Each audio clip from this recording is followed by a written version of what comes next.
We farm with my parents in rural Otter Tail County, southeast of New York Mills, Minnesota. We milk about 150 Holstein cows. Farming has always been my love, I guess. I like farming, I like the cows. Children grew. You met your other love. There you go. And this is where I've been my entire life.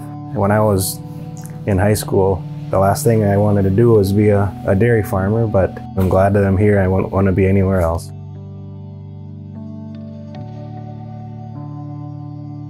We have 2 robotic automated milkers that milk around the clock 24/7 every day of the year. That's one of the best things about them.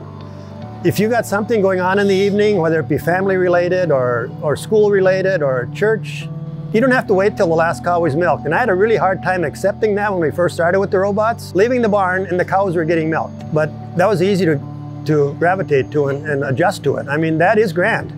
Each cow has a transponder on their collar, and there's a number that identifies them, but then the main part is the computer chip that's on the side of their neck, and it does 3 things. It identifies which cow it is, so when it walks into the robot knows exactly which cow it is.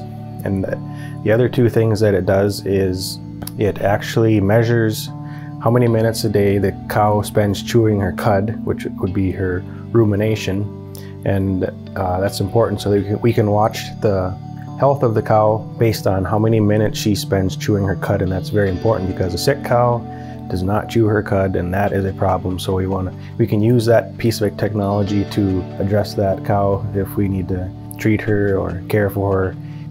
The third item that it monitors is basically it's a pedometer, and it measures her footsteps every day. So we know exactly how many footsteps each cow takes every day.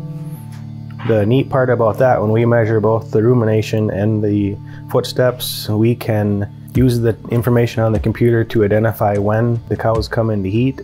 When the cows are in heat, the footsteps go up and the rumination comes down, and the computer system picks that up, and it basically tells us when is our best window to breed that cow for conception.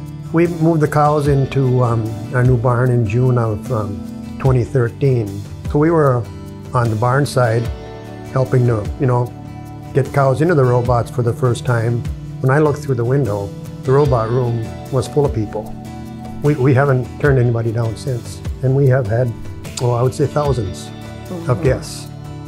We feel it is important to take that time to be able to show people that are interested in knowing more about our operation and the dairy industry in general. And that's kind of one way we are able to give back to the public, to be able to connect the consumers to where their food comes from.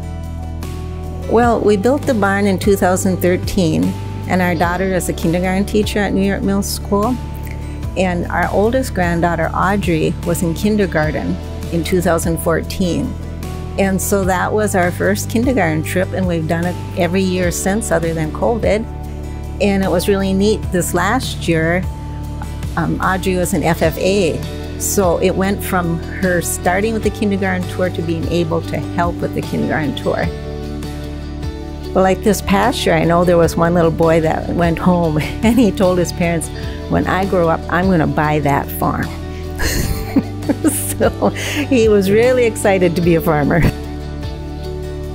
Dear Tom, Tammy, Jerry, and Vanessa, thank you. I like to eat ice cream and the tractor and the cats. Your kindergarten friend.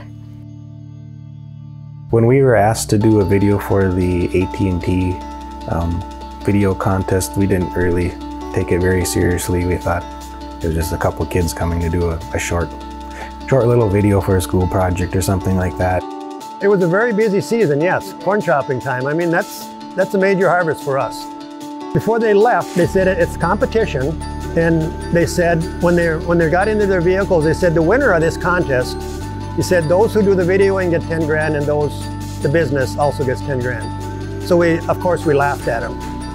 It was such a neat, high quality, well produced video that we thought it was a really well produced production of what we do and what our farm is, and we're thankful for that opportunity.